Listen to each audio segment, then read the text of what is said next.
नमस्कार दोस्तों, स्वागत है आपका अपना ही यूट्यूब चैनल टुडे एग्जाम पर।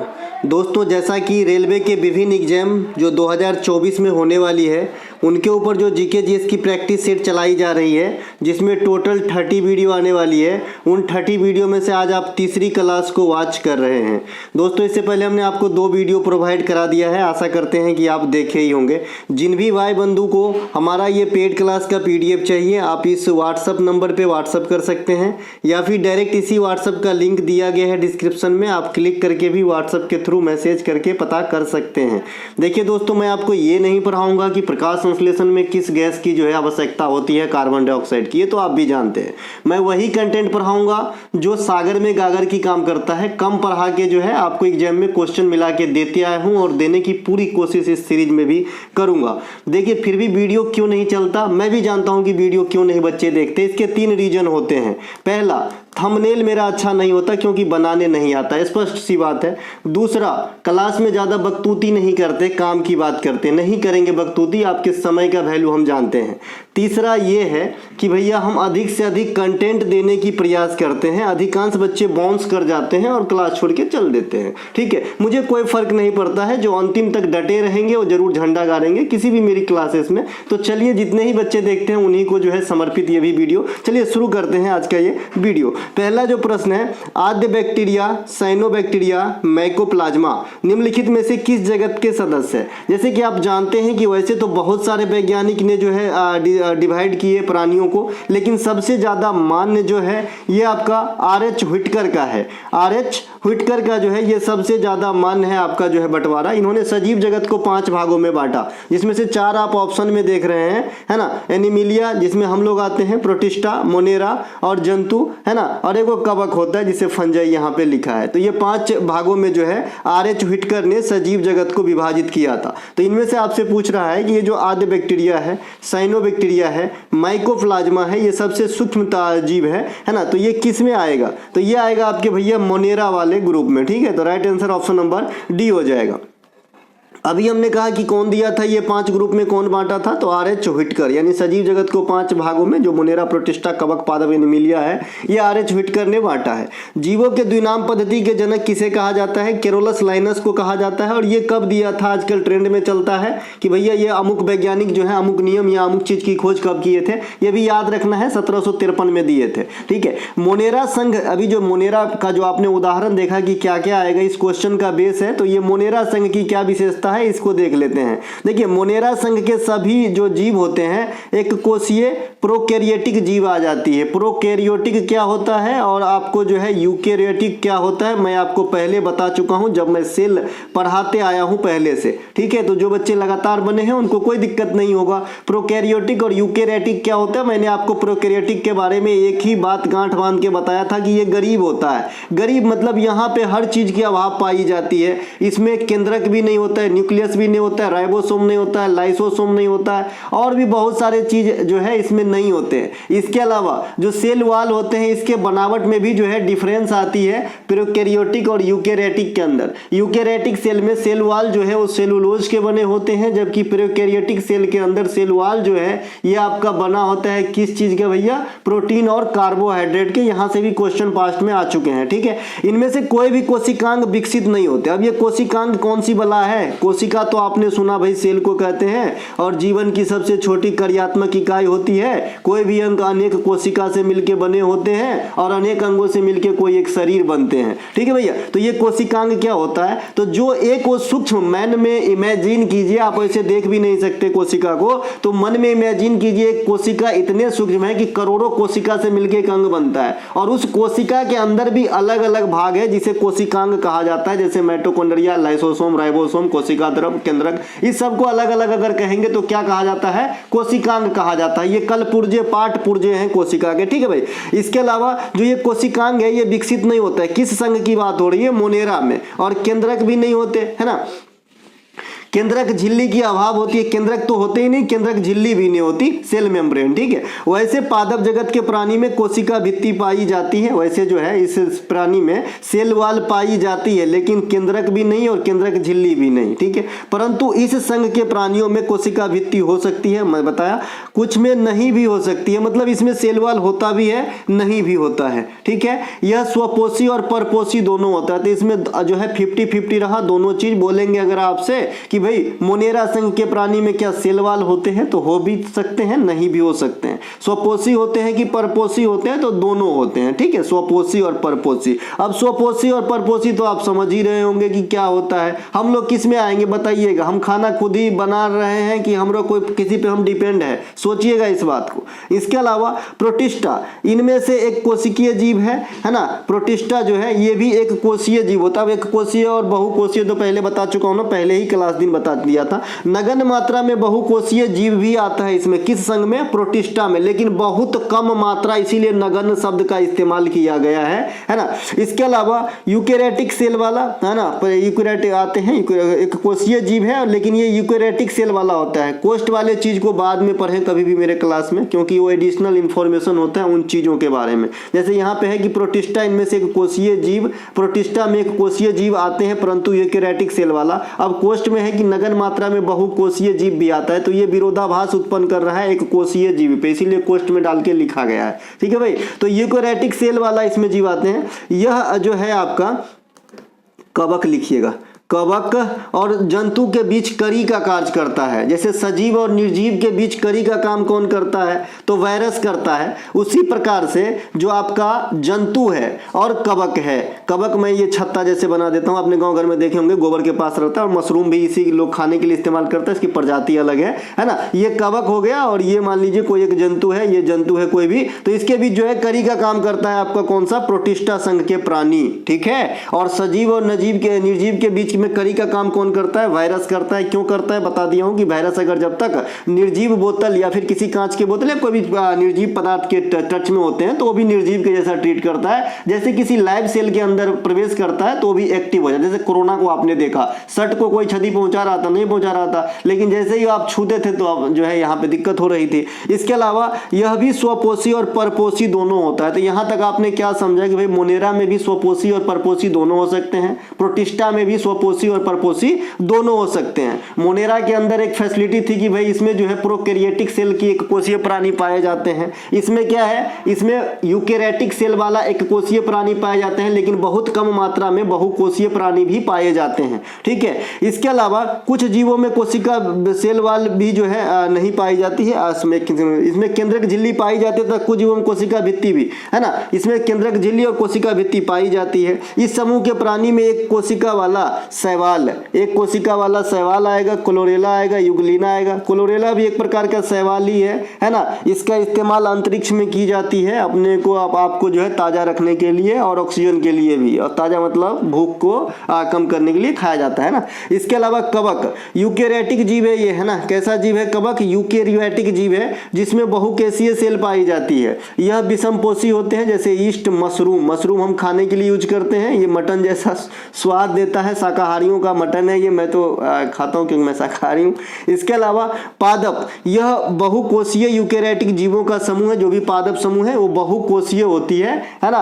और ये यूकेरियोटिक जीव है। यूकेरियोटिक जीव कहने का मतलब सेल का जो प्रकार है ये यूकेरियोटिक प्रकार का होता है। धीरे धीरे समझ जाओगे भाई अगर नए हो तो, और पहले से क्लास ले रहे हो और ये कोशिका वाले कभी ना कभी पढ़े होंगे तो कोई दिक्कत नहीं हो रहा होगा मेरे हिसाब से।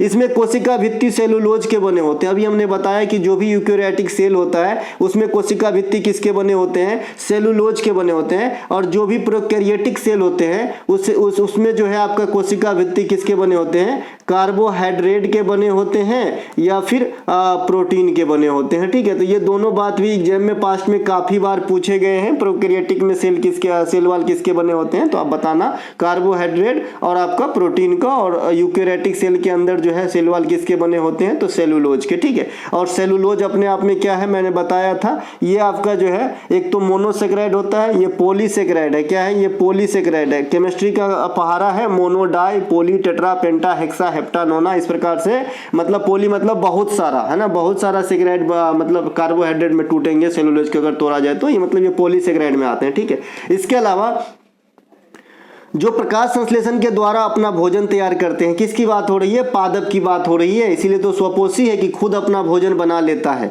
प्रकाश संश्लेषण कब होती है? तो सिर्फ दिन के समय होती है, क्योंकि इसमें जो है सूर्य की प्रकाश एकदम अनिवार्य होती है। देखिए ग्रुप डी का जो एग्जाम हुआ था पिछली बार, हमारे ख्याल में 2022 में आया था, उसमें प्रकाश संश्लेषण एक कॉमन टॉपिक था। ठीक है, प्रकाश संश्लेषण के लिए सूर्य की प्रकाश, कार्बन डाइऑक्साइड, जल, क्लोरोफिल इत्यादि अत्यंत आवश्यक जो है घटक है ना। क्लोरोफिल की उपस्थिति में होती है, सीधा सीधे हम लोग बोल देते हैं, लेकिन सूर्य की प्रकाश भी उतनी ही इंपॉर्टेंसी रखती है, क्योंकि ये रात में नहीं होता है। इसीलिए कहा जाता है कि रात के समय पेड़ के नीचे नहीं सोना चाहिए, है ना, दम घुट जाती है, क्योंकि पेड़ पौधे भी उस समय जो है ऑक्सीजन ही उल्टा लेना स्टार्ट कर देता है, क्योंकि प्रकाश संश्लेषण की घटना हो नहीं रही होती है। ठीक है, और प्रकाश संश्लेषण की प्रक्रिया में हमें क्या प्राप्त होती है? तो ऑक्सीजन प्राप्त होती है। प्रकाश संश्लेषण की प्रक्रिया में ऑक्सीजन प्राप्त होती है, कार्बन डाइऑक्साइड जो है वो जो है यूज करते हैं अपनी प्रक्रिया में, मतलब उस प्रोसेस में, है ना।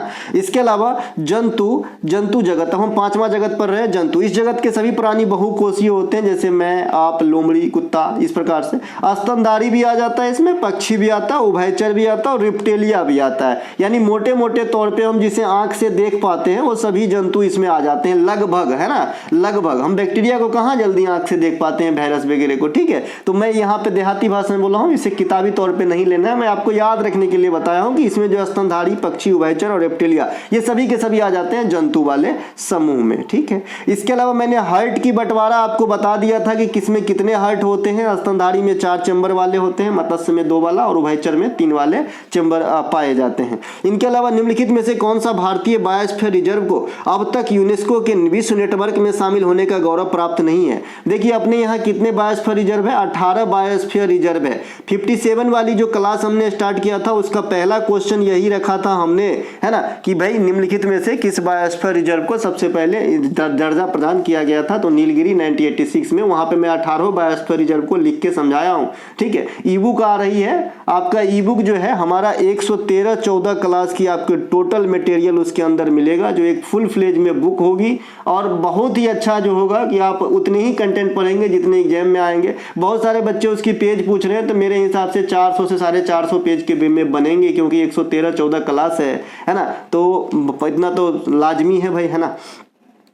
तो ये जो है आपका बायोस्फीयर रिजर्व अब यूनेस्को के विश्व नेटवर्क में शामिल होने का गौरव प्राप्त नहीं हुआ है। नीलगिरी है, कंचनजंगा है, नोकरेक है, शेषाचलम है। आखिरी बार कंचनजंगा को शामिल किया गया था, तो इसमें से है जो है आपका शेषाचलम नहीं होगा। शेषाचलम को अभी जो है यूनेस्को ने अपने विश्व नेटवर्क वाली बात में जो है इनको नहीं ऐड किया है, और इंडिया के अब तक 11 बायोस्फीयर रिजर्व को यूनेस्को जो है इस प्रकार से विश्व नेटवर्क में शामिल कर लिया है। ठीक है, तो 18 में 11 शामिल है, मतलब 7 नहीं शामिल है। तो कल होकर अगर एग्जामिनर आपसे पूछे कि इंडिया में कितने ऐसे बायोस्फीयर रिजर्व है जो यूनेस्को के विश्व नेटवर्क वाली लिस्ट में शामिल नहीं है, तो आपको क्या आंसर देना है? 7, क्योंकि भैया 11 तो शामिल है ना, मैं आगे बताऊंगा, अभी लिखा भी होगा कहीं ना कहीं, है ना। तो इसमें से right answer option number D हो जाएगा। ये शेषाचलम आंध्र प्रदेश में है, बाद बाकी नोकरेक आप मेघालय में जानते हैं, कंचनजंगा सिक्किम में जानते हैं, और नीलगिरी तो सभी जानते हैं। इसके अलावा भारत में पहला biosphere reserve Nilgiri biosphere reserve 1986 में दर्जा दिया गया था। वर्तमान में कुल कितने बायोस्फीयर रिजर्व है?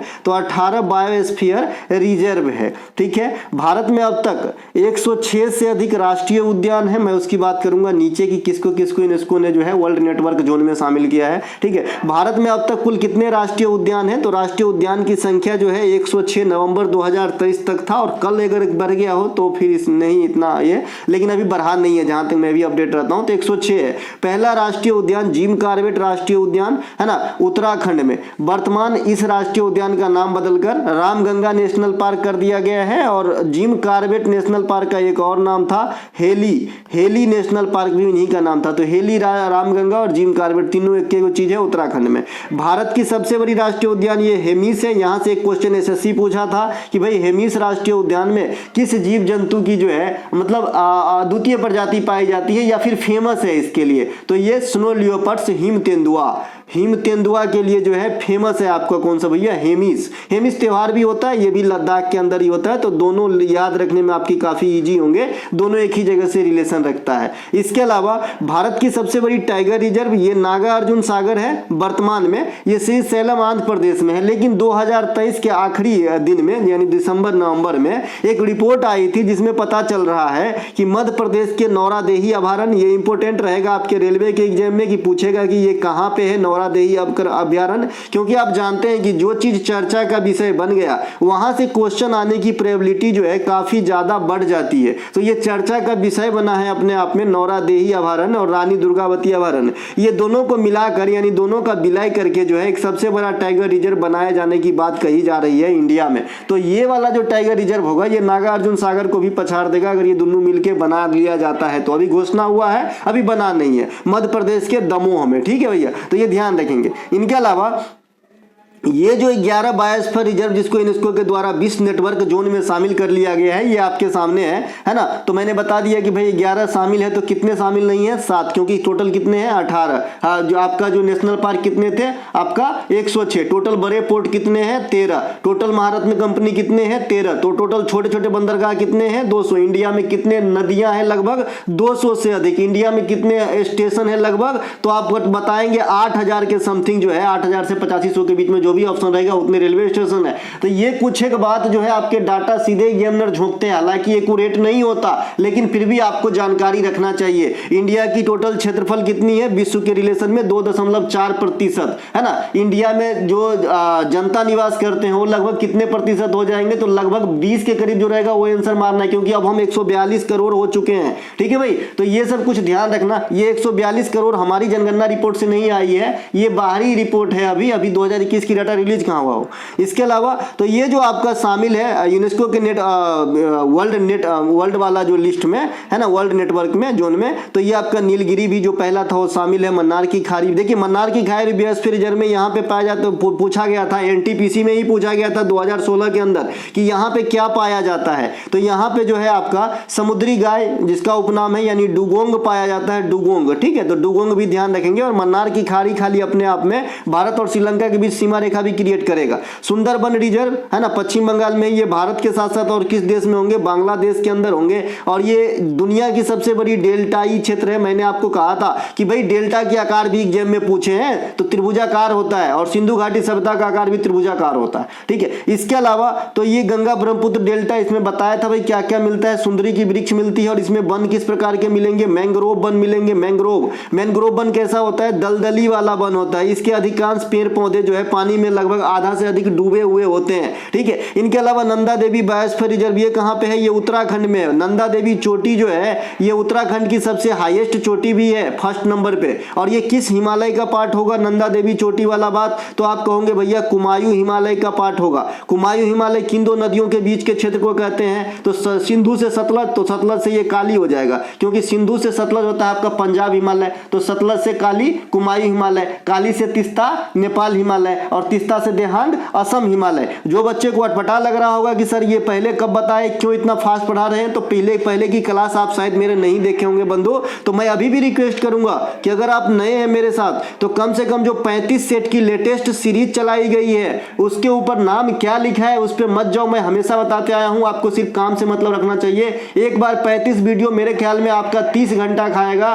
30 घंटा बहुत बड़ी बात नहीं है, आप 4 दिन में लगा के देख सकते हो। देख लीजिए, आपको इतने कॉन्फिडेंस आ जाएंगे कि आप खुद ही जो है अलग लेवल फील करोगे भाई, ठीक है। इसके अलावा सिमलीपाल, ये कहाँ पे रहेगा, उड़ीसा के अंदर रहेगा। यहाँ पे एक चीज फेमस है, गाने वाली मैना। गाने वाली मैना, सीजीएल में क्वेश्चन ये पूछा, गाने वाली मैना के लिए कौन सा जो है अभयारण्य या नेशनल पार्क फेमस है, तो सिमलीपाल। पचमढ़ी मध्य प्रदेश में है। नोकरेक ये मेघालय में है। और मैंने इससे चीज में एक और चीज क्या बताया था कि भाई नोंगक्रेम, ये तो नोकरेक है, एगो नोंगक्रेम है। नोंगक्रेम त्योहार होता है, ये भी कहाँ पे, मेघालय के अंदर ही होता है। और नोकरेक क्या है, बायोस्फीयर रिजर्व है ना।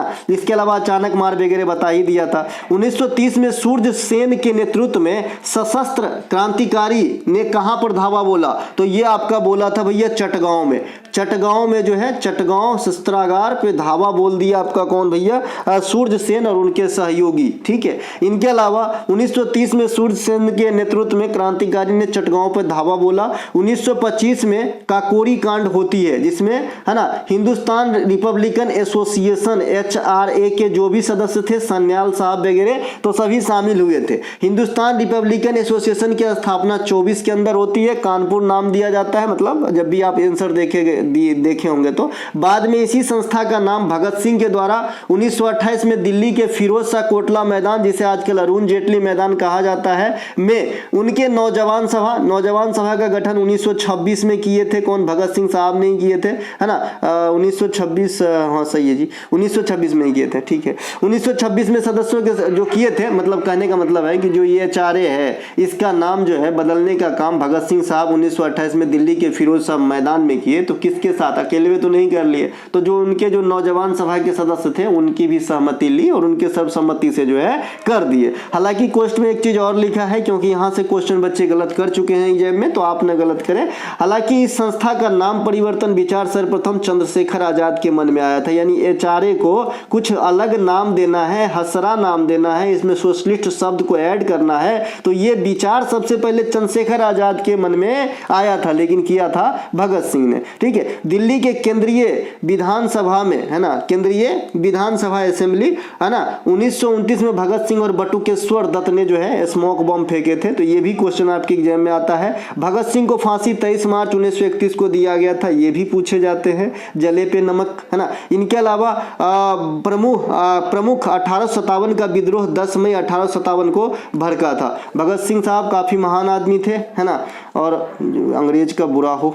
इनके अलावा वीर सावरकर के द्वारा नासिक में 1904 में अभिनव भारत नामक संस्था की स्थापना की गई, ये बात भी आपका ध्यान रखना है। अभिनव भारत का अब जगह पूछने लगा है, पहले ये पूछता था कि किसने किया है, तो मॉडर्न जमाना, तो मॉडर्न क्वेश्चन। इसके अलावा सुभाष चंद्र बोस ने 1939 में फॉरवर्ड ब्लॉक की स्थापना की। इससे पहले सुभाष चंद्र बोस के बारे में 2-3 चीज जरूर याद रखें। पराक्रम दिवस कब मनाया जाता है, तो इनके जन्मदिन 23 जनवरी को मनाया जाता है। इसके अलावा 1-2 चीज और है, जैसे सुभाष चंद्र बोस ने बापू को राष्ट्रपिता कब कहा था, तो 1944 में कहे थे। सुभाष चंद्र बोस के राजनीतिक गुरु कौन थे, तो चित्तरंजन दास हुआ करते थे।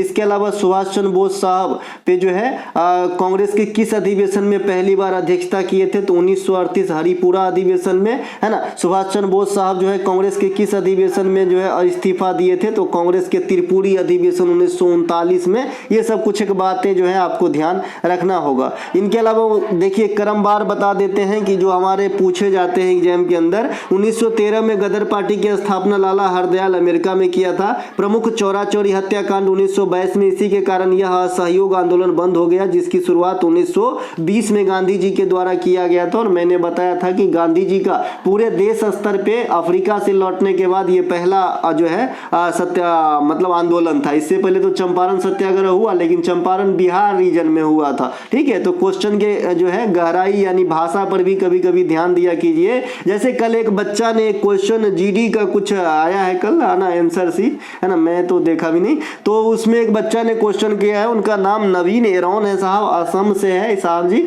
है ना। तो मुझे एक क्वेश्चन पोस्ट किए थे कि सर देखिए तो ये क्वेश्चन गलत है क्या, आर्टिकल 79, 80, 81 और एक भी कोई भी मान लीजिए आर्टिकल 82 दे रखा था। और क्वेश्चन की लैंग्वेज कुछ इस प्रकार से है ऊपर में मेरे भाई कि लोकसभा निम्न सदन होता है, यह किस अनुच्छेद में कहा गया है ना। देखिए क्वेश्चन ये नहीं था कि लोकसभा किस अनुच्छेद में है, लोकसभा किस अनुच्छेद में है, तब तो सीधे सीधे आपके 81 आंसर हो जाएंगे। लेकिन इस क्वेश्चन में उन्होंने क्लू लगा दिया और आपको फंसा दिया। उन्होंने बताया कि भाई लोकसभा को आप निम्न सदन कहते हैं, जो हाउस ऑफ कॉमन्स ब्रिटेन के बाद से लिया गया है, और ब्रिटेन में जो अपर सदन होते हैं उसे हाउस ऑफ जो है मतलब बड़े आदमी का कहा जाता है, ठीक है। तो भाई ये जो लोकसभा है, तो मतलब अपने संसद के अंदर किस संविधान के अंदर किस आर्टिकल में ऐसा चीज कहा गया कि निम्न सदन है, तो 79 यहाँ पे आंसर होगा, क्योंकि संसद का जो है संसद की फॉर्मेशन जिसमें लोकसभा, राज्यसभा और प्रेसिडेंट मिलके बनते हैं, ये सभी के सभी बात वहीं पे समझाया गया है। तो वहीं पे अपर सदन और निम्न सदन की बात हो गई,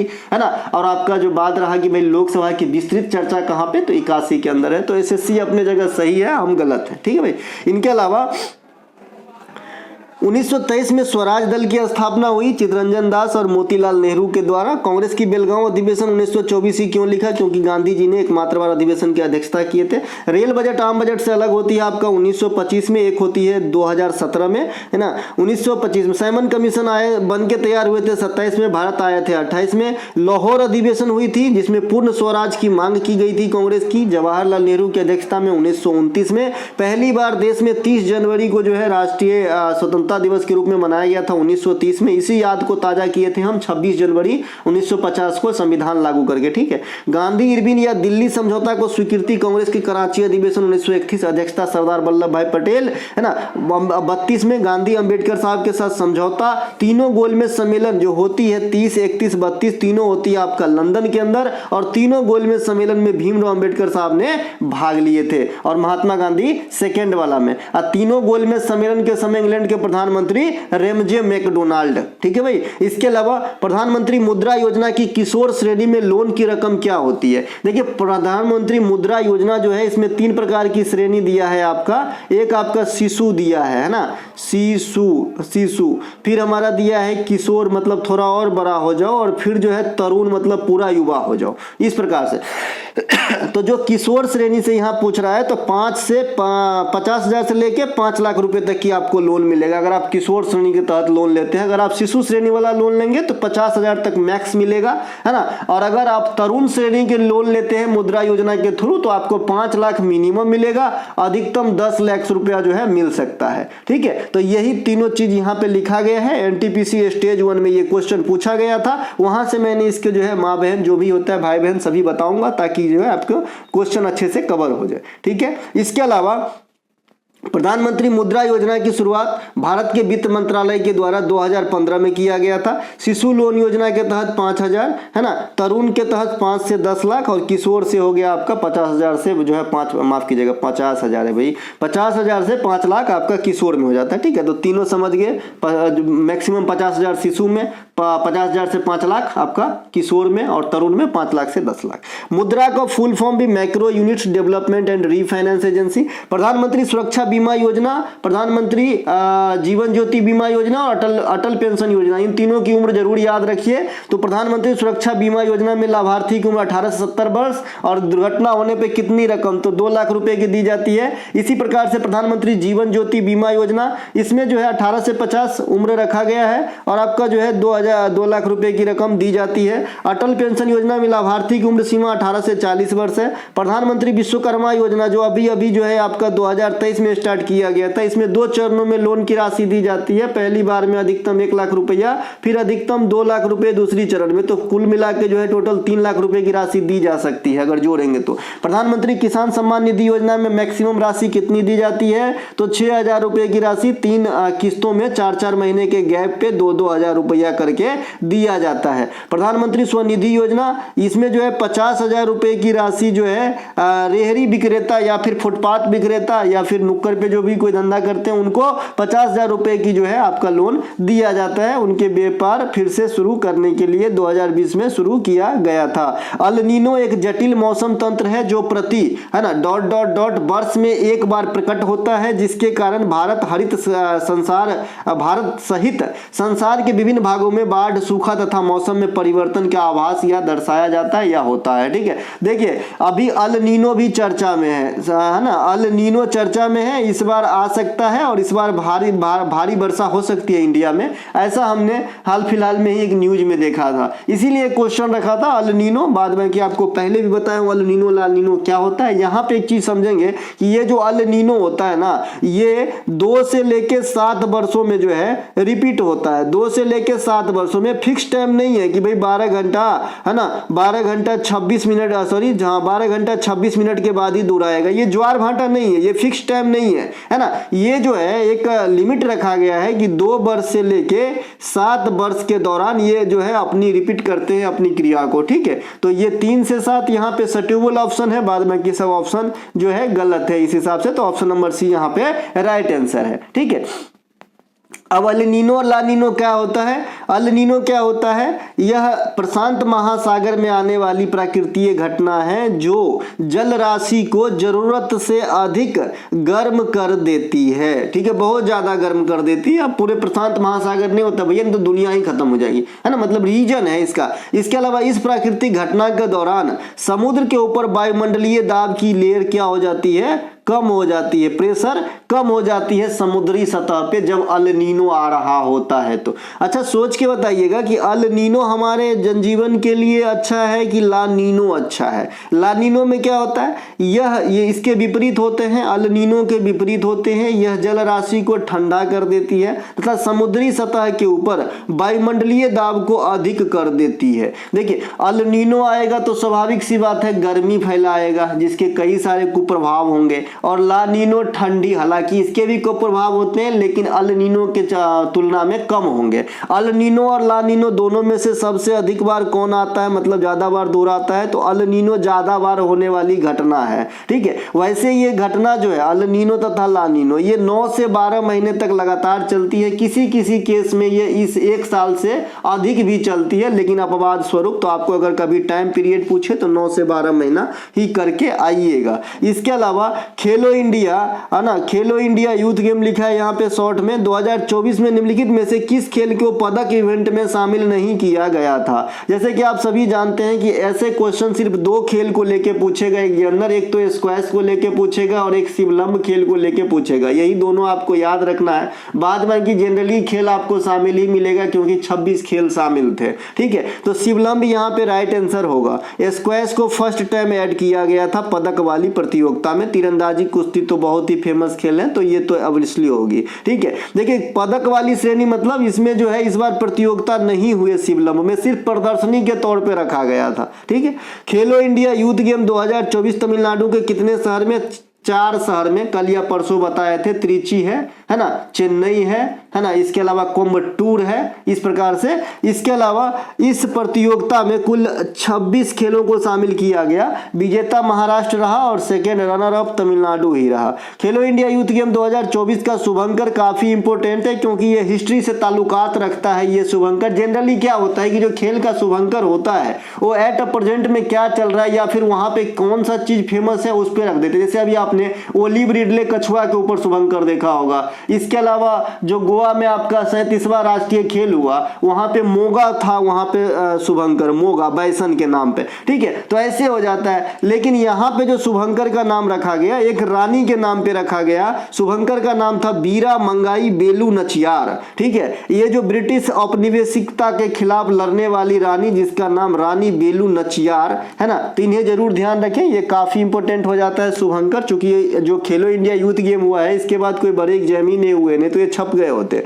इनके अलावा इस प्रतियोगिता में पहली बार, देखिए मैं रेलवे में भी खेलो India youth game, university game, खेलो इंडिया शीतकालीन गेम, खेलो इंडिया पैरा गेम जरूर पढ़ा दूंगा क्योंकि यहाँ से क्वेश्चन आते हैं। 37वें राष्ट्रीय खेल आएंगे। ठीक है, इसके अलावा इस शिवलंब को जो है तमिलनाडु का स्थानीय खेल है, इसे प्रदर्शनी खेल के तौर पर शामिल किया गया था और स्क्वैश को पहली बार खेल में शामिल किया गया था पदक इवेंट में। खेलो इंडिया यूथ गेम 2018 में दिल्ली से शुरुआत हुई थी। अब तक 4 बार के विजेता महाराष्ट्र है और 2 बार के विजेता कर्नाटक है। टोटल 6 बार हुए हैं। खेलो इंडिया पैरा गेम 2023 ये फर्स्ट एडिशन था, है ना। इसमें टोटल 7 खेल को शामिल किया गया था। विजेता आपका हरियाणा रहा है, रनर अप आपका उत्तर प्रदेश रहा है। ये इवेंट दिल्ली में कराए गए थे।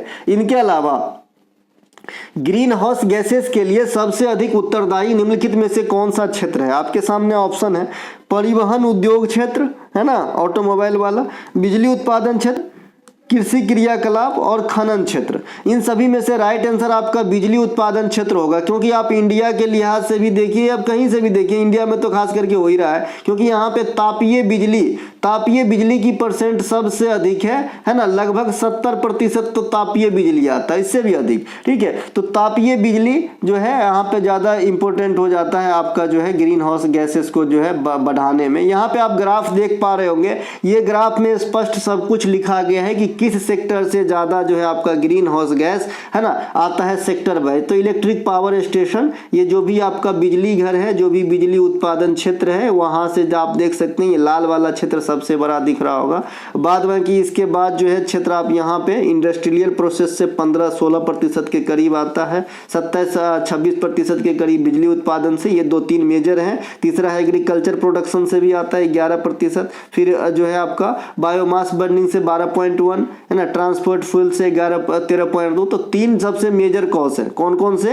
एक तो आपका तापीय कहना यहाँ पे सही नहीं रहेगा, सीधे सीधे बिजली उत्पादन क्षेत्र का ये, दूसरा आपका हो जाएगा इंडस्ट्रियल एरिया, और तीसरा आपका ट्रांसपोर्टेशन। ये 3 जो है बड़े बड़े सेक्टर हैं जहां से आपके इस गैस में जो है वृद्धि लाने में अहम योगदान कर रहा है। इसके अलावा यहाँ पे आप देख सकते हैं कि ये जो है कार्बन डाइऑक्साइड कितने, मीथेन कितने और नाइट्रस ऑक्साइड कितने जो है इसमें हो रहे हैं। ठीक है, तो ये अलग अलग नीचे दिया गया है। यहाँ पे मुझे नहीं जानना है, मुझे यहाँ पे क्षेत्र जानना था, मैंने जान लिया। 3 मेजर क्षेत्र आपको आने वाले समय में काम जरूर आएगी। ग्लोबल वार्मिंग करने के लिए या होने के लिए जिम्मेदार जो वायुमंडलीय गैस है, इसमें सबसे अधिक कार्बन डाइऑक्साइड है ना, ये लोग क्या करते हैं है ना, विकिरण को एब्जॉर्ब कर लेते हैं और गर्म बनाए रखते हैं नीचे बहुत ज्यादा। ठीक है, इसके अलावा मीथेन गैस CH4 है ना, और नाइट्रस ऑक्साइड, इसको और भी उपयोग है, चिकित्सा में उपयोग है, लेकिन उतने ज्यादा इंपोर्टेंसी नहीं है इसकी, क्योंकि इसके जगह पे बहुत सारे विकल्प मौजूद हैं आजकल है ना। नाइट्रस ऑक्साइड हंसाने वाली गैस भी कहा जाता है, मीथेन को मार्स गैस भी कहा जाता है, और कार्बन डाइऑक्साइड का इस्तेमाल आप आग बुझाने में इस्तेमाल करते हो, अभी आपने प्रकाश संश्लेषण में देखा।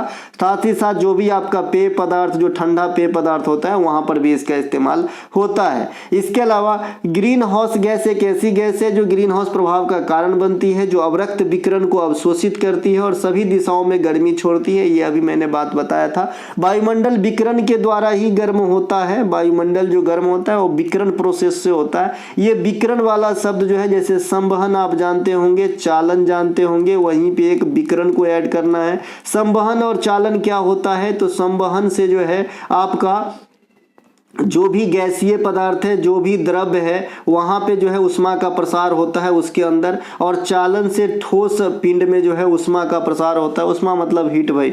इसके अलावा कुछ महत्वपूर्ण ग्रीन हाउस गैसें जैसे कार्बन डाइऑक्साइड, मीथेन, जलवाष्प, नाइट्रस ऑक्साइड, ये सब जो है आपका क्या है भाई, ग्रीन हाउस गैसेस के उदाहरण है ना। इसके अलावा ऑक्सीजन कभी कभी दे देता है कि भाई ग्रीन हाउस गैस में इसमें से कौन नहीं, तो ऑक्सीजन तो प्राणदायिनी गैस है, तो ये ग्रीन हाउस में नहीं आता है ना। बाद बाकी O3 आ सकता है, ओजोन आ सकता है, हालांकि ओजोन हमारे लिए इंपोर्टेंसी रखता है, नहीं तो है ना सब झुलस की यहीं रह जाए है ना। ओजोन लेयर जो है वो पराबैंगनी अल्ट्रावायलेट रेज जो है उसको मतलब रोकता है, रोकने का काम करता है। इसके अलावा जो ओजोन है उसकी इंपोर्टेंसी के लिए जो आपका मॉन्ट्रियल प्रोटोकॉल ये सब समझ ही गए होंगे। इसके अलावा 16 सितंबर को ओजोन संरक्षण दिवस मनाते हैं। और ऑक्सीजन का भी अनुभार पूछा था आपके SSC के एग्जाम में, तो 48 होते हैं, 16 तिहाई के 48, 3 बार वो होते हैं ना।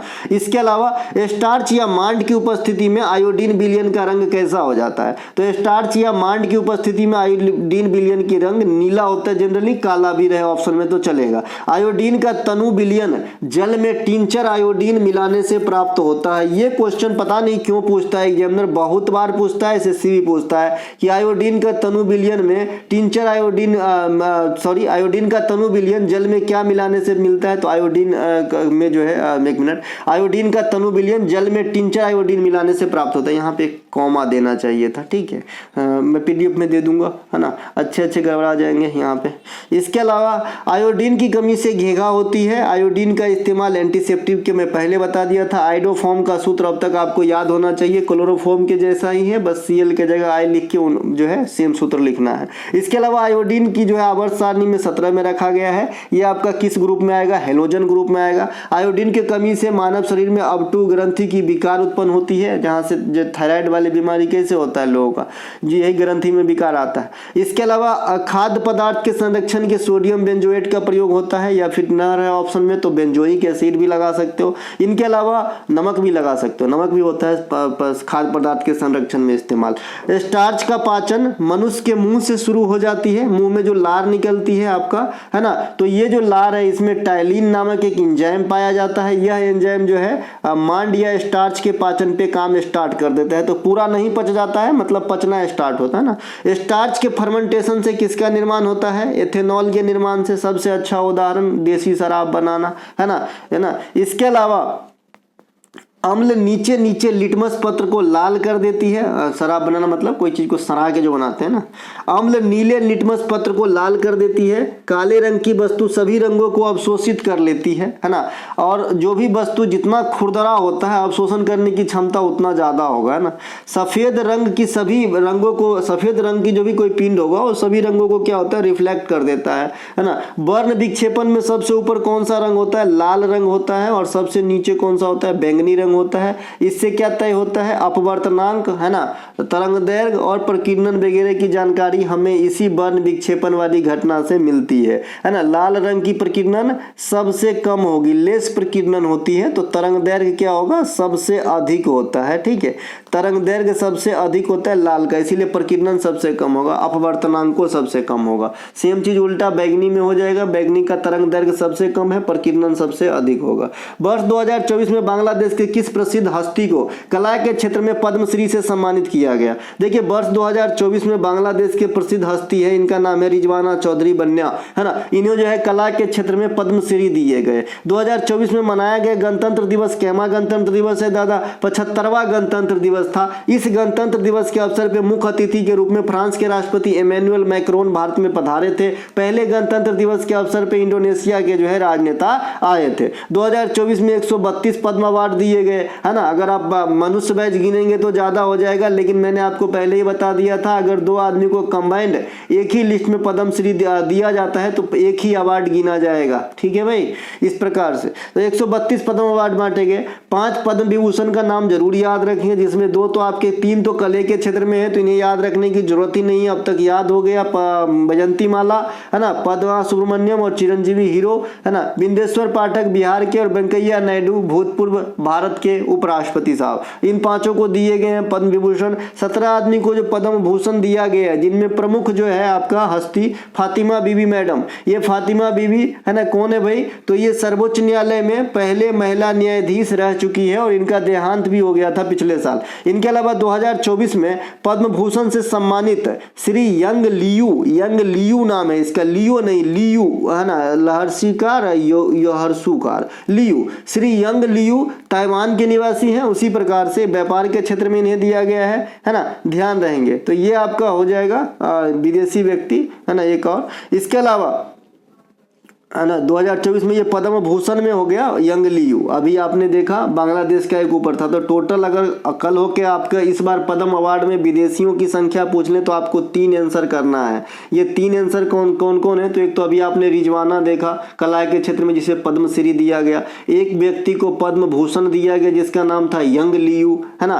तो कितना हो गया? 2 हो गया, ठीक है। और 4 कीजिएगा, माफ कीजिएगा, हाँ 1 सेकंड, नहीं 3 ही सही है, ठीक है, 3 ही है। एक तो बांग्लादेश का, एक आपका पापुआ न्यू गिनी का और एक आपका मैक्सिको का। 3 आदमी है। एक का नाम है श्री शशि चंद्रन मथुवेला और एक का नाम है श्री प्रकाश सिंह, है ना। ये मैक्सिको के हैं भाई और ये आपका पापुआ न्यू गिनी के और एक है बांग्लादेश के। तो ये 3 विदेशी कैरेक्टर हैं जिसे इस बार पद्म अवार्ड में शामिल किए गए, जिनमें 2 को पद्मश्री और 1 को पद्म भूषण दिया गया, ठीक है भाई। इसके अलावा,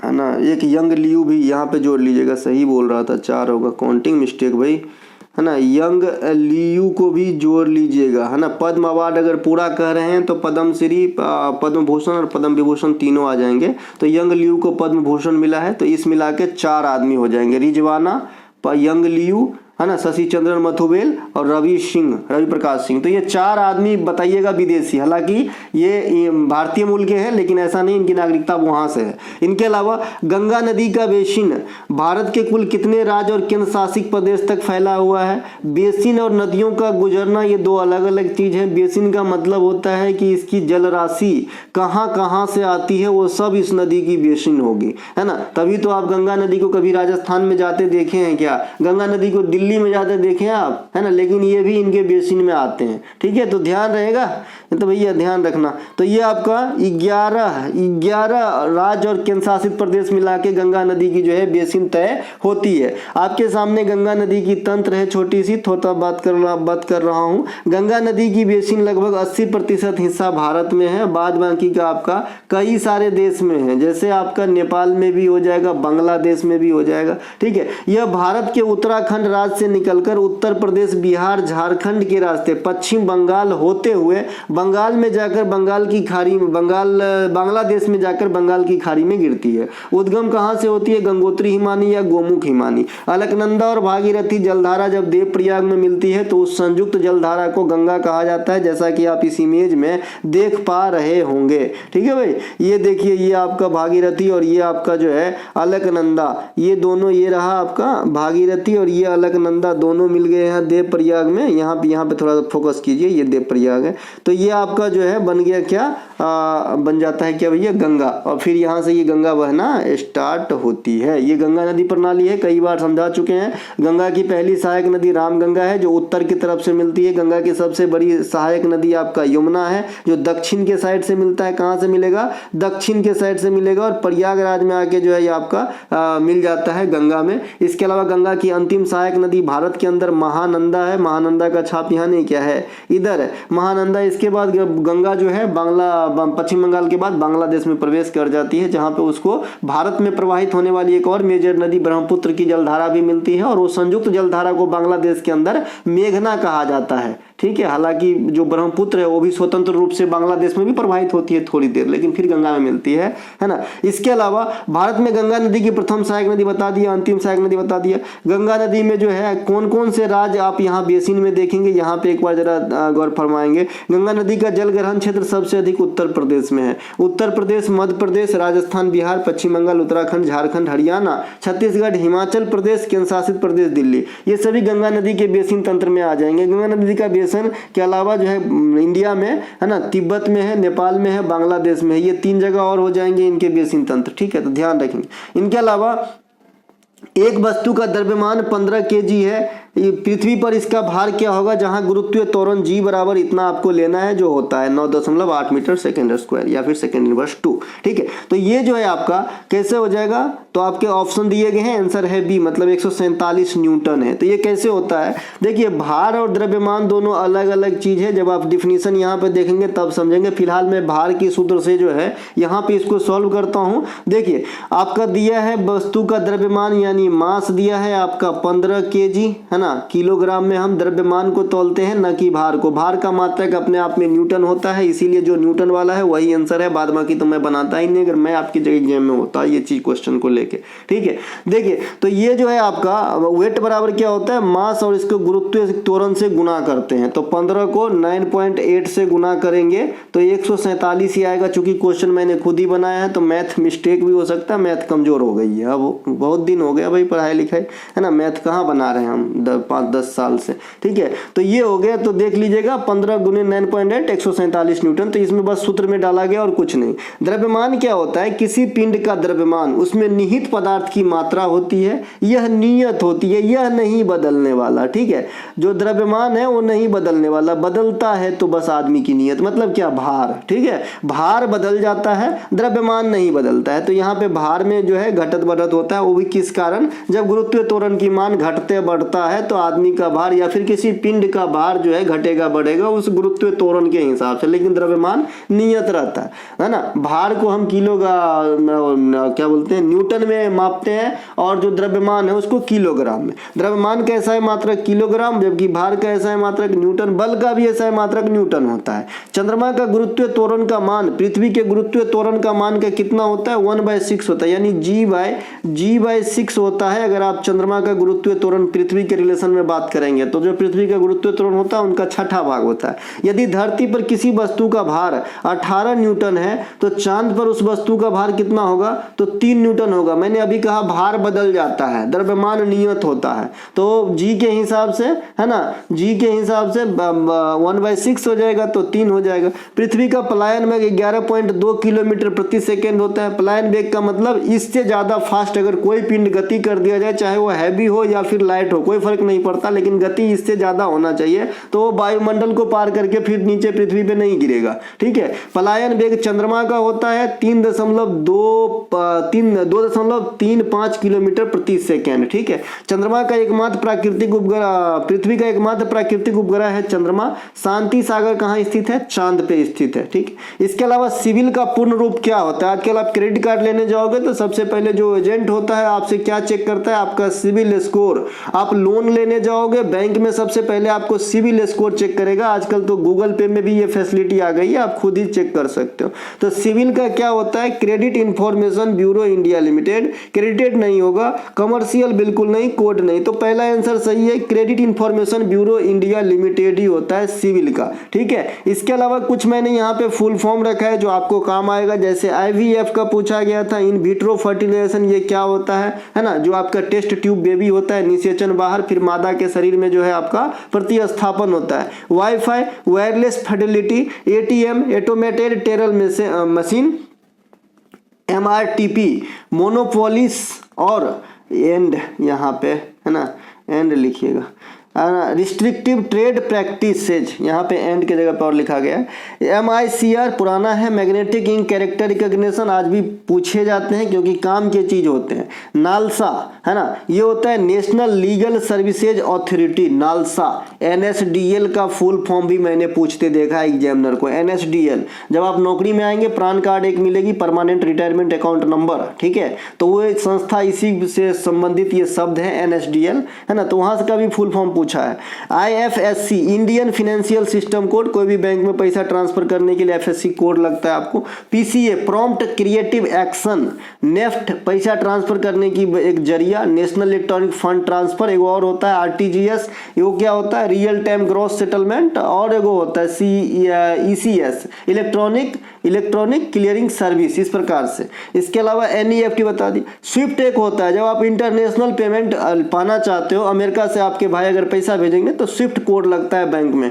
society for world wide inter bank financial telecommunication, तो ये कुछ फुल फॉर्म। इसके अलावा केंद्र में राज्यसभा तथा राज्यों के में राज्य विधानसभा का प्रावधान भारत सरकार के किस नियम के द्वारा किया गया? ऑप्शन 4 को दिया गया है, तो ऑप्शन नंबर डी यहाँ पे। मॉन्टेग्यू चेम्सफोर्ड योजना जो 1919 में आया था, है ना, तो इसके द्वारा ही केंद्र में राज्यसभा और उसी प्रकार से जस्ट वैसा ही राज्यों के अंदर विधान परिषद की जो है व्याख्या किया गया या फिर इंट्रोड्यूस करवाया गया। केंद्र तथा राज्यों में, है ना, भारत सरकार अधिनियम 1909 में, यहाँ पे 1919 कर लीजिएगा इसको, 1919 में मॉन्टेग्यू चेम्सफोर्ड योजना कहा जाता है। इसके तहत राज्यसभा और राज्य विधान परिषद को इंट्रोड्यूस करवाया गया था। ठीक है, 1919 वाला, है ना।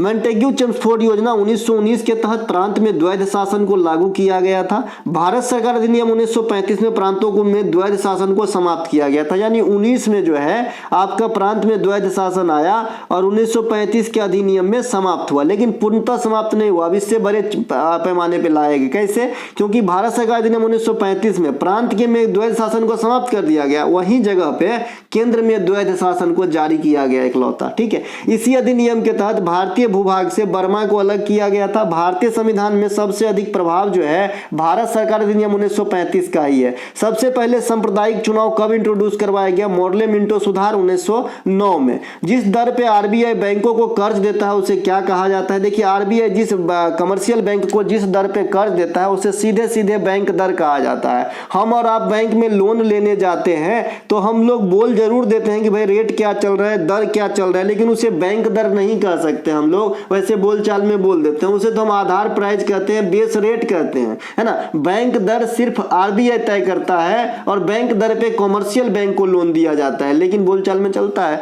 ठीक है, तो बैंक दर समझ गए आप। रिजर्व बैंक ऑफ इंडिया जिस दर पे बैंकों का कर देता है उसे बैंक दर कहा जाता है। रेपो रेट एक होता है, रेपो रेट इस दर पर reserve bank of India commercial bank को उधार देता है। तो दोनों में फिर फर्क क्या है? तो भाई ये जो है बैंक दर, ये बड़े पैमाने पे धन देने के लिए है, जो कमर्शियल बैंक को बहुत ज्यादा बड़े पैमाने पे। और ये रेपो रेट भी मैंने पहले के PDF में तो सीधे सीधे लिख दिया था कि बैंक दर के जैसा ही समझिए, लेकिन यहाँ पे बता देते हैं ये प्रतिभूतियों के बदले दी जाने वाली धन है जो कमर्शियल बैंक को अल्प समय के लिए मिलती है। ठीक है, मतलब बड़े पैमाने पे जो लेन देन होता है वो बैंक दर से होता है, सॉरी, हाँ ठीक है। इसके अलावा रिवर्स रेपो रेट क्या होता है, ये रेपो रेट का उल्टा हो जाएगा। अभी आरबीआई पैसा दे रहा था, अब आरबीआई पैसा लेता है रिवर्स रेपो रेट के अंदर। तो कभी भी आप देखोगे कि रेपो रेट से रिवर्स रेपो रेट का जो परसेंटेज होता है वो कम होता है। जैसे रेपो रेट मान लीजिए 5% है तो रिवर्स रेपो रेट 3%, 3.5% होगा,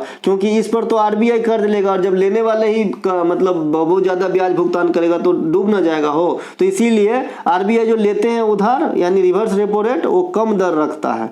अमीटर, वोल्ट मीटर, गैल्वेनोमीटर इत्यादि किस प्रभाव पर आधारित उपकरण है, तो ये आपका जो है धारा का चुंबकीय प्रभाव पे जो है आपका आधारित उपकरण है। प्रकाश विद्युत प्रभाव एक ऑप्शन में, ये नहीं होगा। अमीटर से आप सभी जानते हैं विद्युत धारा मापते हैं, वोल्ट मीटर से वोल्ट मापते हैं, और गैल्वेनोमीटर किसी भी परिपथ में प्रवाहित धारा को ही मापते हैं गैल्वेनोमीटर से भी, है ना। तो ये आपका जो है काम करेगा धारा के चुंबकीय प्रभाव पे। धारा का चुंबकीय प्रभाव की खोज सीधे सीधे एचसी ऑस्टेड महोदय ने किया था। अमीटर में विद्युत धारा, वोल्ट मीटर से वोल्टेज, परिपथ में प्रवाहित करंट को गैल्वेनोमीटर। धारा का उष्मीय प्रभाव की खोज जूल ने किया था, है ना। कार्य और उष्मा की मात्रक भी जूल होता है ना, आज जूल का प्रभाव भी कहा जाता है जो आपका इसका। इसके अलावा इस प्रभाव के अनुसार जब कंडक्टर से विद्युत धारा प्रवाहित की जाती है, कोई भी कंडक्टर कहने का मतलब है कोई भी वायर भाई, है ना, कोई भी वायर जो सुचालक हो उसे कंडक्टर कहा गया यहाँ पे, तो बस की कंडक्टर नहीं समझना है। इस प्रभाव के अनुसार जब किसी कंडक्टर से विद्युत धारा प्रवाहित की जाती है तो उससे उसका उष्मा उत्पन्न होती है।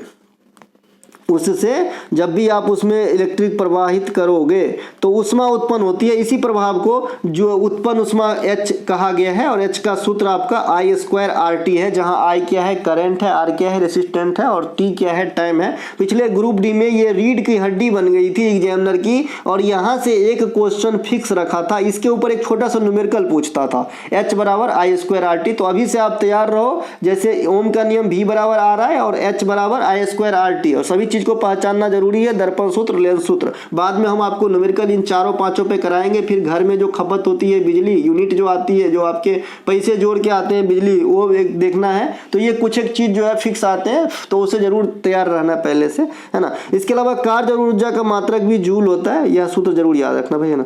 धारा की उसमें प्रभाव पर निम्नलिखित चीज जो है मतलब डिपेंड करता है, जैसे है ना आयरन, हीटर, बल्ब, फ्यूज, ये सब धारा के उष्मीय प्रभाव पे काम करता है ना। विद्युत आयरन में क्या चीज, किस चीज का कॉइल बनी होती है, नाइक्रोम की बनी होती है, क्योंकि इसका गलनांक और प्रतिरोध दोनों उच्च होता है। हीटर में भी नाइक्रोम का इस्तेमाल किया जाता है। बल्ब के फिलामेंट में टंगस्टन का इस्तेमाल होता है, क्योंकि इसकी भी गलनांक काफी उच्च होता है और 3500 डिग्री सेल्सियस से भी अधिक होती है। इंडिया में आपको जो है टंगस्टन का खान राजस्थान में देगाना में मिलेगा, और टंगस्टन का संकेत भी एग्जाम में आया है, क्योंकि बच्चे पहली बार सुनेगा तो TN मारेगा, तो W होता है इसका संकेत, है ना। इसी प्रकार से विद्युत धारा का रासायनिक प्रभाव की खोज माइकल फैराडे ने किया था। अभी आपने चुंबकीय प्रभाव देखा, फिर उष्मीय प्रभाव देखा, अब हम देख रहे हैं रासायनिक प्रभाव। अम्लीय पदार्थ में घुले हुए अवयव को अलग करने के लिए जो है इसका इस्तेमाल किया जाता है। आप नीचे जो है देख सकते हैं इसका एक नमूना, है ना। कॉपर आयन्स अलग हो रहे हैं, सल्फेट के आयन अलग हो रहे हैं। जब आपका एक क्षर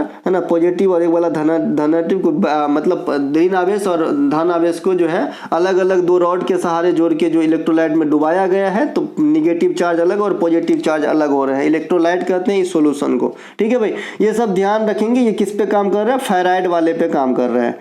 इसके अलावा जनगणना 2021 के लिए कुल कितने प्रश्नों की डाटा तैयार की गई है, तो 31 प्रश्नों की डाटा तैयार की गई है। जनगणना में 31 सवाल पूछे जाएंगे और उस आधार पे विवाहित जोड़े कितने हैं, कार कितने हैं, साइकिल कितने हैं, ये सब वाले बात हो। इसके अलावा 2021 में होने वाली जनगणना देश की 16वीं जनगणना होगी। भारत में पहली बार जनगणना 72 में हुआ था, 1872 में मेयो के समय में। मेयो की हत्या अंडमान में हुई थी। दिल्ली पुलिस में क्वेश्चन 2022 में पूछा गया था। लगातार 10 वर्ष के अंतराल पे जनगणना 1881 रिपन के समय से हो रही। आजादी के बाद प्रथम जनगणना 1951 में हुआ था, है ना। और ये जो है आजादी के बाद 8वां जनगणना होगा, है ना। और जो अंतिम जनगणना है ये 2011 में हुआ था, है ना। इसके अलावा जनगणना में प्रयुक्त एक रजिस्टर होता है जिसमें चेंजेस करने होते हैं। अगर आपके जनगणना हो रहे हैं अगला वाला तो इसे NPR कहते हैं। NPR का फुल फॉर्म जो जरूर VBI करके रखिएगा, नेशनल पॉपुलेशन रजिस्टर। इसके अलावा जनगणना 2021 2 चरणों में कराए जाएंगे। इसकी जो थीम रखी गई है जन भागीदारी कर्मचारी से जन कल्याण। इस जनगणना में कितने सवाल, 31 सवाल के तौर पे डाटा कलेक्ट किए जाएंगे। जनगणना किस सूची की विषय है, संघ सूची की विषय है। जनगणना कौन से मंत्रालय के अधीन रह के कार्य करती है, तो गृह मंत्रालय करवाती है। किसके थ्रू, महापंजीयन एवं रजिस्ट्रार जो होता है आपका अभी कौन है भाई, मृत्युंजय कुमार नारायण, तो इन्हें भी ध्यान रखेंगे। इनके अलावा ZN+C, ZN+ कार्बन मोनोऑक्साइड बना देता है। अभिक्रिया में किसका अपचयन हो रहा है, किसका अपचयन हो रहा है, तो इसमें ZN का अपचयन हो रहा है। अपचयन मतलब अवकरण है ना। अपचयन मतलब क्या होता है, अवकरण होता है ना, अवकरण होता है। ठीक है, तो अवकरण और ऑक्सीकरण अभिक्रिया अगर आप समझते हैं तो कोई दिक्कत नहीं होगा। देखिए यहाँ पे अवकरण अभिक्रिया क्या कहता है ना, कि जब किसी अभिक्रिया में रिमूवल ऑफ ऑक्सीजन, ऑक्सीजन का रिमूवल, यहाँ पे ZNO कर लेना, ठीक है, यहाँ पे ZNO होगा, ठीक है, तभी तो ये O कहाँ से आकाश से टपका है, नहीं है ना। ZNO, ये अभिक्रिया कुछ गलती लिखा है, ZNO नहीं होगा, हाँ ZNO ही होगा, ठीक है, ठीक है, तो ये O हट जाता है ना, ZNO लिख लीजिए यहाँ पे ऐसा। तो ये जो है रिमूवल ऑफ ऑक्सीजन तथा एडिशन ऑफ हाइड्रोजन हो तो अभिक्रिया को अवकरण या अपचयन अभिक्रिया कहते हैं। ठीक है, या फिर अगर फार्मूला में देखेंगे, मतलब लैंग्वेज में, तो इलेक्ट्रॉन गढ़ने की प्रक्रिया अवकरण, अवकरण में इलेक्ट्रॉन ग्रहण होती है, ऑक्सीकरण में इलेक्ट्रॉन का त्याग होता है। तो दो प्रकार से जो है आपने यहाँ पे फार्मूला देखा तो काम हो गया। यहाँ पे O मन में मान लीजिए इस प्रकार से ZNO+C है ना, इस प्रकार से ZN+CO समझाने के लिए, है ना। तो मान लीजिए ये ऑक्सीजन हटा है ना, तो रिमूवल ऑफ ऑक्सीजन हो गया ना, तो रिमूवल ऑफ ऑक्सीजन अगर होता है तो क्या हो जाता है, ऑक्सीकरण अवकरण होता है, जिसे हिंदी में अपचयन एक और कहते हैं। तो यहाँ पे आपका अपचयन किसका हो रहा है, ZN का, क्योंकि इससे O जो है हट के अलग CO बन रहा है, C के साथ ऐड हो रहा है। ठीक है, तो ये आपका अवकरण अभिक्रिया। इसी प्रकार से ऑक्सीकरण अभिक्रिया, ऑक्सीकरण अभिक्रिया का उदाहरण हमने नीचे लिख के रखा है, MgO+ कार्बन मोनोऑक्साइड। इससे MgO से जो है O हट गया यहाँ से, है ना, रिमूवल ऑफ ऑक्सीजन यहाँ भी हो रहा है, एक सेकेंड। इस प्रक्रिया में कार्बन मोनोऑक्साइड का ऑक्सीकरण हो रहा है ना, कार्बन मोनोऑक्साइड का ऑक्सीकरण हो रहा है, तो इसमें भी तो रिमूवल ऑफ ऑक्सीजन हो रहा है, तो ये भी आपका ऑक्सीकरण का हो गया। ये एक सेकेंड, इस अभिक्रिया में कार्बन मोनोऑक्साइड का ऑक्सीकरण हो रहा है। ऑक्सीकरण क्या कहता है, एडिशन ऑफ ऑक्सीजन होता है भाई, है ना।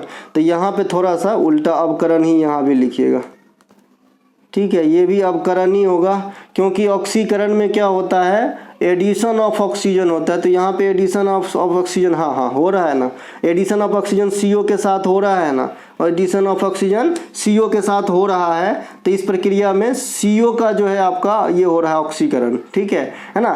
तो ये अगर बात करेंगे तो यहाँ हो रहा है ना भाई, ये ऑक्सीजन इसमें जुड़ रहा है ऑक्सीजन, तो कार्बन मोनोऑक्साइड के साथ एक और ऑक्सीजन जुड़ गया, तो ऑक्सीजन तो जुड़बे किया है, तो ये हो सकता है ऑक्सीकरण अभिक्रिया, कोई दिक्कत नहीं है यहाँ पे, है ना। अगर आप फार्मूला जानते हैं तो आप वहाँ भी पकड़ लेंगे, कोई दिक्कत नहीं। देखिए ऑक्सीकरण अभिक्रिया, जब किसी अभिक्रिया में एडिशन ऑफ ऑक्सीजन, तो यहाँ पे एडिशन ऑक्सीजन नहीं हो रहा है, CO में वो नहीं जुड़ गया, CO2 नहीं हुआ, तो हुआ है ना। और पहले वाले में अवकरण वाले में केस के में क्या होता था, रिमूवल ऑफ ऑक्सीजन होता था, तो इसीलिए ZNO में से O हटा था, ठीक है ना। हालांकि ठीक से लिखा नहीं गया है, ZN के साथ O मिट गया, मैं आपको लिख के दूंगा। इसके अलावा वर्ष 2024 में, है ना, अगर दोनों अभिक्रिया साथ में हो तो एक और बात होता है, दोनों को अगर साथ में हो तो रेडॉक्स अभिक्रिया कहा जाता है, ये भी ध्यान रखिएगा, पूछा गया था पिछले ग्रुप डी के एग्जाम में ही। वर्ष 2024 के लिए जाकिर हुसैन को 3 ग्रैमी अवार्ड दिया गया है। निम्नलिखित में से कौन से प्ले एल्बम या फिर कृत में इनमें शामिल नहीं है, 3 को दिया गया है ना, तो निम्नलिखित में से कौन सा एक चीज में नहीं मिला उनको, तो पस्तो के लिए मिला है, क्या मिला है, एज यू स्पीक के लिए भी मिला है ना, दिस मोमेंट के लिए मिला है, डिवाइन टाइड के लिए नहीं मिला है ना, डिवाइन टाइड के लिए नहीं मिला है, तो ये 3 को हो जाएगा, option number C right answer हो जाएगा। भारत के लिए पहले ग्रैमी अवार्ड 1968 में आपका पंडित रविशंकर वेस्ट मिड के लिए पाए थे। 1967 में जो है इनको पहले नामांकित किए गए थे, लेकिन मिला नहीं था, है ना। 5 ग्रैमी अवार्ड आपके रविशंकर साहब के पास भी है, और 5 अब जाकिर हुसैन साहब के पास भी हो गए हैं। 2024 में 5 भारतीयों को ग्रैमी अवार्ड मिला, जो आपके इस प्रकार से हैं, तबला वादक हैं जाकिर हुसैन साहब, बांसुरी वादक राकेश चौरसिया, गायक शंकर महादेवन, वायलिन वादक गणेश राजागोपालन, तबला वादक सेल्वा गणेश, विनायक राम। तो ये 5 गो जन है जिनको इस बार 2024 में ग्रैमी अवार्ड मिला है। यहाँ से क्वेश्चन एकदम बनेगा, ग्रैमी अवार्ड प्राप्त करने वाले प्रथम भारतीय तन्वी शाह, ये नहीं भी पूछेगा क्योंकि ये एसएससी का अच्छा क्वेश्चन है। मेजर ध्यानचंद खेल रत्न पुरस्कार 2023 सात्विक साईराज और चिराग शेट्टी।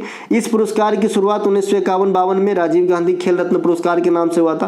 पहला विजेता विश्वनाथ आनंद था। इस पुरस्कार का नाम 2021 में जो है बदल दिया गया, मेजर ध्यानचंद पुरस्कार रखा गया। 29 अगस्त को प्रतिवर्ष जो है ना राष्ट्रीय खेल दिवस मेजर ध्यानचंद के जन्म दिवस के रूप में ही मतलब उपलक्ष्य में ही मनाते हैं। संगीत के क्षेत्र में पहले भारत रत्न जो है एम सुब्बालक्ष्मी 1998 को मिला था। पहला व्यक्तिगत सत्याग्रही इंडिया में कौन थे, ये रेलवे में क्वेश्चन पूछा गया है, तो आचार्य विनोबा भावे। वैसे महात्मा गांधी भी ऑप्शन में रहता है लेकिन मारना नहीं है। प्रथम नोबेल पुरस्कार विजेता रविन्द्रनाथ टैगोर, व्यक्तिगत सत्याग्रही कहेगा तो ठीक है, तो विनोबा भावे मारिएगा, है ना। इसके अलावा प्रथम भारत रत्न विजेता खिलाड़ी सचिन तेंदुलकर 2014। प्रथम ओलंपिक व्यक्तिगत पदक विजेता है ना हेलेंसिकी ओलंपिक 1952, कुश्ती में ब्रॉन्ज मेडल केडी जाधव। प्रथम व्यक्तिगत स्वर्ण पदक ओलंपिक में अभिनव बिंद्रा 2008 शूटिंग के अंदर चाइना में। प्रथम रमन मैग्सेसे पुरस्कार विजेता आचार्य विनोबा भावे जेंट्स में और लेडीज में एम सुब्बालक्ष्मी भारत के लिए। ओलंपिक खेल में प्रथम पदक जीतने वाली महिला कर्णम मल्लेश्वरी भारोत्तोलन सिडनी ब्रॉन्ज मेडल। आधुनिक आवर्त सारणी में समूह एक में कितने अधातु हैं, तो एक अधातु है हाइड्रोजन है ना। आधुनिक आवर्त सारणी में एकमात्र धातु हाइड्रोजन जो प्रथम समूह में रखा गया है और परमाणु क्रमांक भी एक होते हैं। इनके 3 समस्थानिक होते हैं जो मैं बता चुका हूँ। आवर्त सारणी में कुल कितने अधातु हैं 20, उपधातु कितने हैं 7, धातु कितने 91। किसी भी एक समूह में सभी तत्वों को क्या बराबर होते हैं, संयोजी इलेक्ट्रॉन बराबर होते हैं किसी भी एक समूह के सभी तत्वों का, ठीक है। आधुनिक आवर्त सारणी के 6 और 7 में सबसे मैक्सिमम नंबर ऑफ जो है आपका मतलब तत्व है 32 तत्व है, 32 6 में और 32 7 में, है ना। लेंथेनाइड और एक्टिनाइड समूह में कितने तत्व होते हैं, तो 15। कौन सा क्षेत्र क्षोभ मंडल को समताप मंडल से अलग करता है ना, तो ये आपका करता है क्षोभ सीमा। क्षोभ सीमा जो है क्षोभ मंडल को समताप मंडल से अलग करने का काम करती है। वायुमंडल के 5 लेयर होते हैं जिसमें सबसे निचले लेयर को क्या कहते हैं, क्षोभ मंडल कहते हैं, है ना। क्षोभ मंडल में सभी प्रकार के मौसमी घटना होती है। इसकी ऊंचाई 16 से 18 मीटर, लेकिन औसत ऊंचाई पूछे तो 13 किलोमीटर मारना है, ठीक है। 13 किलोमीटर जो है औसत ऊंचाई। वैसे 16 से 18 एनसीईआरटी किताब जो है कभी कभी 15 भी लिखता है, 16 भी लिखता है। इसके अलावा समताप मंडल में ओजोन परत स्थित होता है, इसी कारण समताप मंडल को ओजोनो मंडल भी कह देते हैं। वायुयान उड़ने के लिए आदर्श स्थिति, ये तो आप भी जानते होंगे, समताप मंडल। और सभी प्रकार के जो रेडियो तरंग होते हैं वो कहाँ संचरित होते हैं, तो आयन मंडल में। अब वायुमंडल के सबसे बाहरी मंडल को हम वायुमंडल कहते हैं, नाम के ऊपर ही है। ये आपके सामने जो है इमेज है, इसमें जैसा जैसा चीज का वैसा वैसा चीज हो रहा है। नीचे वाले में यानी ट्रोपोस्फेयर में सबसे ज्यादा आप यहाँ पे वर्षा, बिजली का चमकना ये सब देख रहे हैं, है ना। इसके अलावा न्यूलैंडस के अष्टक नियम में निम्न तत्वों में से कौन सा तत्व अंतिम था, तो जो अंतिम तत्व था न्यूलैंडस में ये था आपका थोरियम, तो थोरियम हो जाएगा। न्यूलैंडस के अष्टक नियम कब आया था, 1865 में। आधुनिक आवर्त सारणी का अंतिम तत्व क्या है, ऑग्नेशन है, ओजी है 118 वाला। मेंडलीव की आवर्त सारणी में कितने तत्व थे, 63, और अंतिम तत्व क्या था, यूरेनियम। पेनिसिलिन की खोज अलेक्जेंडर फ्लेमिंग ने कब किया था, 1928 में किया था। पेनिसिलिन 1928 में, है ना, खोज हुआ था। भारत में पेनिसिलिन की पहली फैक्ट्री महाराष्ट्र के पिंपरी में लगाया गया था, है ना। कोशिका की खोज रॉबर्ट हुक 1665 में किया था। जीवित कोशिका 1674 में ल्यूवेनहॉक। न्यूट्रॉन की खोज भी पूछा जाता है, जेम्स चैडविक 1932 में किया था, नोबेल पुरस्कार भी पाए थे। अल्बर्ट आइंस्टीन सापेक्षता का सामान्य सिद्धांत 1905 में। राइट बंधु ने वायुयान का आविष्कार 1903 में। प्रथम हृदय प्रत्यारोपण डॉक्टर क्रिश्चियन बोनार्ड 1967 में किए थे। तो ये बात भी ध्यान रखेंगे। निम्नलिखित में से किसकी स्थापना या नियुक्ति राष्ट्रपति के द्वारा नहीं की जाती है ना, तो ये आपका अंतर्राज्यीय परिषद का किया जाता है। वित्त आयोग का गठन भी होता है, भारत के नियंत्रक में अलग ठीक होता है। तो कौन सा नहीं होता भाई, नीति आयोग के उपाध्यक्ष की नियुक्ति नहीं होता, ये पीएम करते हैं, प्रधानमंत्री के द्वारा होता है नीति आयोग के उपाध्यक्ष और सीईओ की नियुक्ति, ठीक है। बाद बाकी तीनों जो थे वो राष्ट्रपति से संबंधित है। राष्ट्रपति भारत की प्रथम नागरिक है, कार्यपालिका में प्रधान होते हैं और तीनों सेनाओं के प्रमुख होते हैं, संसद के अभिन्न अंग होते हैं, देश के सबसे पहला नागरिक होते हैं, ठीक है। अनुच्छेद 79 के अनुसार भारत का संसद लोकसभा, राज्यसभा और राष्ट्रपति से मिलकर बनता है। राष्ट्रपति के पास समाधान आर्टिकल है 72 में, और बीटो का पावर भी होता है। 3 प्रकार के बीटो होते हैं राष्ट्रपति के पास। इनके अलावा राष्ट्रपति को जो हटाने की प्रोसेस है उसे महाभियोग कहते हैं, जो आर्टिकल 61 में वर्णित है। राष्ट्रपति जो है ना, राष्ट्रपति निम्नलिखित अधिकारीगण की नियुक्ति करते हैं। यूपीएससी के अध्यक्ष हो गया, हाई कोर्ट सुप्रीम कोर्ट के न्यायाधीश हो गए, हाई कोर्ट के न्यायाधीश की तबादला ट्रांसफर, नियंत्रक एवं महालेखा परीक्षक, महान्यायवादी, प्रधानमंत्री इत्यादि जो है अधिकारीगण की नियुक्ति करते हैं। नीति आयोग के उपाध्यक्ष और सीईओ की नियुक्ति जो है प्रधानमंत्री करते हैं। यह गैर संवैधानिक नहीं निकाय है। नीति आयोग में वर्तमान अध्यक्ष मोदी, उपाध्यक्ष सुमन कुमार बेरी और CEO BVR सुब्रमण्यम है। यह योजना आयोग को 2015 में रिप्लेस किया था। वित्त आयोग का गठन आर्टिकल 280 के अनुसार होता है, लेकिन राज्यों में वित्त आयोग का गठन 243 के अनुसार राज्यपाल करते हैं। प्रख्यात समाज सुधारक, महिला शिक्षा के लिए कार्य करने वाली पंडित रमाबाई सरस्वती किस भाषा की महान विदुषी थी? तो संस्कृत भाषा की थी, है ना। इसके अलावा ज्योतिबा फुले की पत्नी सावित्रीबाई फुले जो है ये भारत में पहली बार बच्चियों के लिए विद्यालय खोलने का काम की थी और भारत में पहली महिला टीचर होने का गर्व है। भारत में पहली महिलाओं के लिए कॉलेज DK कर्वे साहब खोले थे महाराष्ट्र में। प्रथम जो सती प्रथा का अंत हुआ लॉर्ड विलियम बेंटिक के द्वारा 1829 में। विधवा पुनर्विवाह 1856 में कैनिंग के समय आया था। कृष्णदेव राय के समय 8 तेलुगु कवि रहा करते थे। ये भी पूछता है कि उनके दरबार में 8 कवि किस भाषा के? तो तेलुगु, इसे अष्टदिग्गज कहा जाता था, है ना। कृष्णदेव राय आपके जो है विजयनगर साम्राज्य के राजा हुए, है ना भैया। तो ये थे आज के प्रैक्टिस सेट का वीडियो। अच्छा लगे तो लाइक जरूर करें। अब मिलेंगे अगले वीडियो में दोस्तों। अगर आपको PDF संबंधित कोई भी जानकारी चाहिए, डिस्क्रिप्शन में लिंक दिया गया, आप बात कर सकते हैं PDF संबंधित, या फिर ई-बुक आ रहा है उससे आप परचेज कर सकते हैं। ई-बुक का कॉस्ट बहुत कम रखा गया है, मात्र 99 रुपया रखा गया है। मुझे नहीं लगता 99 रुपया में मार्केट में कोई भी बुक मिलता होगा, है ना। मान लीजिए 100 रुपया प्रिंट में खर्च, तो 199 रुपया में आप एक ऐसा बुक पाएंगे जिसमें सिर्फ वही कंटेंट होते हैं जो आपके एग्जाम में आएंगे। खास करके SSC के एग्जाम में तो एकदम रामबाण मैं कह सकता हूं, है ना। इसके अलावा जो बच्चे हमसे PDF खरीद चुके हैं, मान लीजिए कि 100 रुपये की PDF खरीद चुके हैं, भले टुकड़े टुकड़े में या एक ही बार खरीदे हैं, तो 100 रुपये के अगर PDF खरीदे हैं तो मैंने कहा था भाई इसके 70% आपके जो वैल्यू इस ई-बुक में काम आ जाएंगे, मतलब 70 रुपया घट जाएगा, तो उनको मात्र 29 रुपया में मिल जाएगा। तो उसी हिसाब से अपना अपना लगा लीजिए। कोई 50 का खरीदा है ना, तो 70% भैया 35 रुपये घट जाएंगे। तो आप लगा लीजिए 99 में 35 कितना घटा के होगा, तो उस हिसाब से जो है आप ले सकते हैं। यानी आपको जो पहले PDF लिया है उसकी वैल्यू यहाँ पे आपको, है ना, डिस्काउंट में ऐड करके देंगे। मिलेंगे अगले वीडियो में। जय हिंद दोस्तों।